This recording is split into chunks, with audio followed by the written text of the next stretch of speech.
past 5 years, the Windy City has experienced the ever-changing political winds. Coalition partners blown from one political party to the next. In 2016, neither the DA nor the ANC succeeded in winning over 50% of the vote. The DA managed 46.71% and the ANC 40.92%. A coalition government was born through the DA, UDM, including COPE, the ACDP, the AIC, and the PA.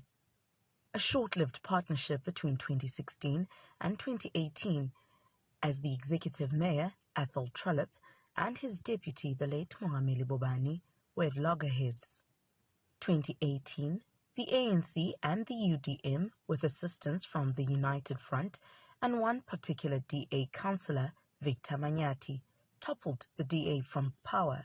DA Council Speaker Jonathan Lowak was unexpectedly removed in a motion of no confidence tabled by Bobani. After DA Councillor Victor Manyati's shock refusal to join his DA counterparts in defense of Lowak, the Council Speaker was ousted in the motion supported by the ANC, Economic Freedom Fighters, the UDM and United Front. The late Mohameli Bobani became the Metro's second mayor. Within a year, Bobani was forcefully removed from his position.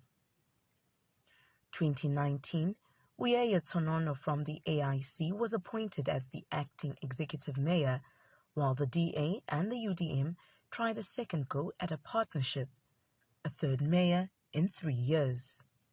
We are busy talking to different parties. All these parties have approached us as a DA. The UF have approached us.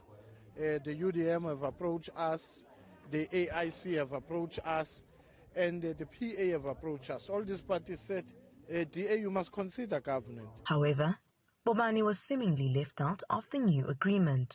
Nelson Mandela needs a government, and a stable government, and a strong government.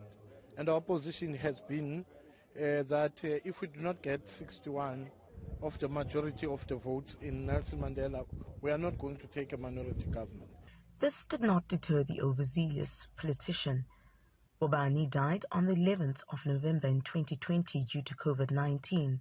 He took his last breath fighting to reclaim the mayoral position. Ngababanga occupied the mayoral seat from 2019 until this year.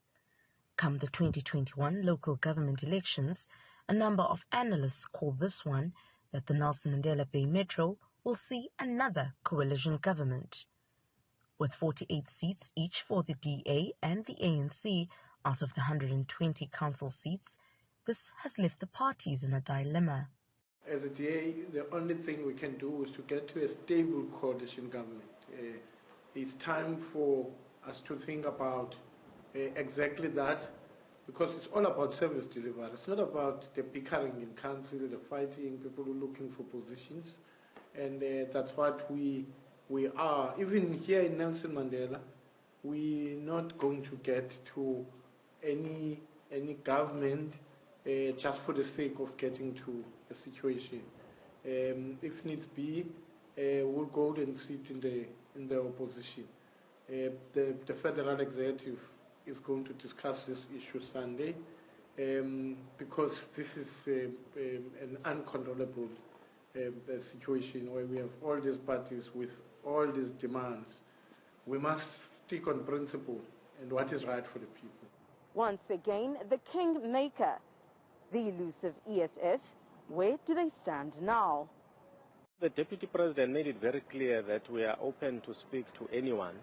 However, we will never compromise on our core values. Hence, part of our manifesto, local government manifesto, was that a land audit must be done, which deals with just getting a sense in terms of what land is owned by the municipality, so that our people can be given land to stay in. Because what has been happening in the past is that people have been evicted from land, of which it will never happen under any government of the EFF or coalition that the EFF may be part of.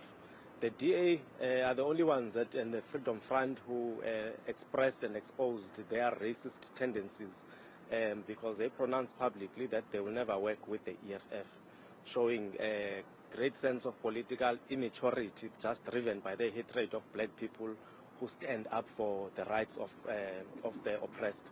The new kids on the political race, Abantu Integrity Movement, is waiting on coalition calls, but it isn't keen to drink from just any cup. As we could play a role if asked by them, subject to them, of course, not converting us into anything that we don't want to be.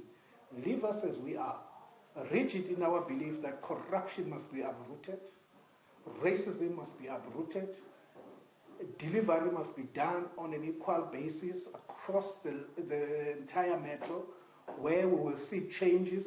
Those changes, people understand.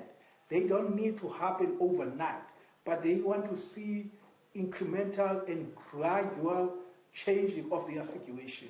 In most of the previous coalition talks, the ANC in the region was constantly finding itself out in the cold.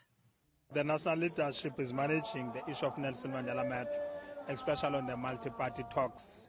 We are hopeful as the ANC will continue providing services to our community.